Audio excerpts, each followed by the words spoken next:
अगले सवाल पर ले आए। चिदम्बरम जी ने आज बजट पर जो कांग्रेस की तरफ से प्रेस कॉन्फ्रेंस की, उन्होंने, आपने कहा ना रोजगार पैदा होंगे, वो कह रहे हैं जो बेरोजगारी का दर है युवाओं में वो 17% तक पहुंच गया है, 17%।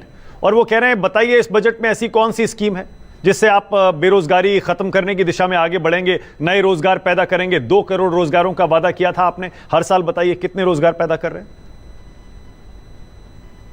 देखिए, हमने आंकड़े बार बार दिए हैं, लेबर मंत्रालय ने दिए हैं, आधिकारिक डेटा दिया है कि कैसे रोजगार सृजन, रिकॉर्ड रोजगार सृजन हमारी सरकार के समय हुआ। रोजगार, स्वरोजगार, कारोबार के अवसर हमने दिए। मैं छोटा सा उदाहरण देता हूं। 2014 में देश में स्टार्टअप्स की संख्या 350 थी, आज 2 लाख है और 21 लाख लोगों को रोजगार मिला। 45% से ज़्यादा उसमें महिलाएं उसको हेड कर रही हैं। 120 से ज़्यादा यूनिकॉर्न्स हैं। ये इनके समय नहीं हुआ, हमने करके दिखाया। 3rd largest startup ecosystem of the world आज भारत बना। दूसरा, मैन्युफैक्चरिंग सेक्टर में जितना आपको मैंने गिनाया, सेमीकंडक्टर हो, बायोफार्मा हो, या फिर एमएसएमई सेक्टर को और बढ़ाना, केमिकल हब बनाना, कंटेनर्स की मैन्युफैक्चरिंग यहाँ पे करना, सर्विसेज सेक्टर के मैंने कई बातें आपको गिनाई। क्या ये रोजगार नहीं देगा? क्या 12,20,000 करोड़ रुपया भारत सरकार पब्लिक कैपिटल एक्सपेंडिचर करेगी, क्या वो रोजगार नहीं देगा? क्या आयुष मंत्रालय के 3 नए AIIAS खुलेंगे, all India institute of Ayurveda centres, क्या उससे नहीं होगा? क्या हमारे जो मेडिकल टूरिज्म हब बनेगा, उससे नहीं होगा?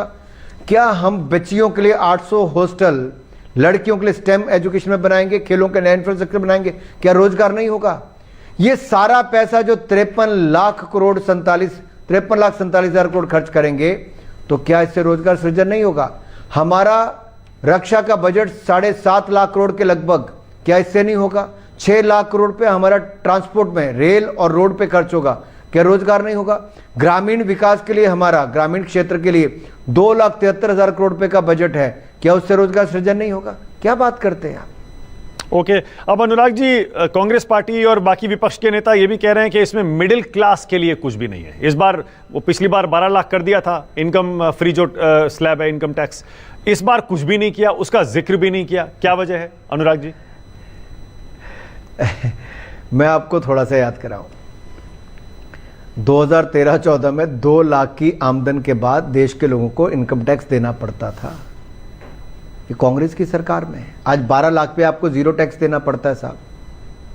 दूसरा, अगर थोड़ा और पीछे ले जाऊं, इंदिरा गांधी जी के टाइम पे तो 90% तो लगभग टैक्स में चला जाता था, तो लोग काला पैसा बनाते थे।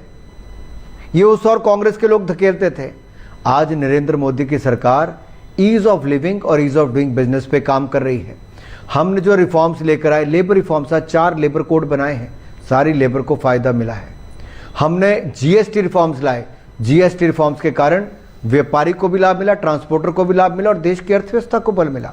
हम इनकम टैक्स रिफॉर्म लाए हैं, सरल आपको टैक्स फॉर्म देने का, और 31 मार्च तक हम आपका टाइम बढ़ा दिया कि आप अपने इनकम टैक्स रिटर्न 31 मार्च तक कर सकते हैं। स्टैगर्ड हमने बाकी सबके लिए कर दिया है। एग्रीकल्चर के लिए हमने लाखों करोड़ रुपए का इंफ्रास्ट्रक्चर फंड है, जिसके माध्यम से इंफ्रास्ट्रक्चर क्रिएट किया जा रहा है। ये सारी बातें मध्यम वर्ग और किसानों के लिए है। शी प्रोग्राम देखिए, सेल्फ हेल्प एंटरप्राइज, ये कौन है? महिला है। जो लखपति दीदी की हमने योजना चलाई थी, 3 करोड़ बहनों को लखपति दीदी बनाना था, 2 करोड़ बहनों को लखपति दीदी हम बना चुके हैं और 1 करोड़ को आगे बनाने वाले हैं। अब हमने साथ में ये प्रोग्राम शुरू किया है। आप याद करिए मानक जी, आज से लगभग 7 साल पहले PLI स्कीम आई। सबसे पहले आए मोबाइल मैन्युफैक्चरिंग में, तो अब कहते थे क्या होगा इससे। आज भारत सारे मोबाइल फोन देश में बनाता है और दुनिया भर को एक्सपोर्ट करता है। दुनिया का 2nd लार्जेस्ट मोबाइल मैन्युफैक्चरर बन गया। लोग कहते थे खिलौनों के लिए क्यों PLI लाए? भाई, दुनिया भर से खिलौने भारत लाता था, आज हमारा एक्सपोर्ट 3 गुना ज्यादा बढ़ गया है, यहां रोजगार उत्पन्न हुआ है। इसी तरह से हमने बाकी सेक्टर्स के लिए, मैन्युफैक्चरिंग के लिए PLI स्कीम्स लाए हैं, हब बनाने का काम कर रहे हैं। हम बात कर रहे हैं कि जो डेटा सेंटर भारत में बनेंगे, अगर वो क्लाउड सर्विसेज दुनिया के किसी देश में देंगे तो 2047 तक उनको टैक्स की छूट होगी, यानी कि उनको भारत में निवेश करने का अवसर मिलेगा। जो भारतीय बाहर रहते हो भारत में निवेश करें, तो उसके लिए हम उनको इंसेंटिव दे रहे हैं। हम भारत में निवेश भी ला रहे हैं, उद्योग भी बढ़ा रहे हैं और रोजगार सृजन भी कर रहे हैं। जो 3 कर्तव्य हैं उसमें से पहला कर्तव्य ये है। दूसरा कर्तव्य है कि सभी को विकास का लाभ मिलना, वो इन स्कीमों के माध्यम से मिलेगा। और तीसरा सबका साथ सबका विकास, कि सबके जीवन में बदलाव, सबके जीवन में खुशहाली लाना, वो उसके माध्यम से। ठीक है।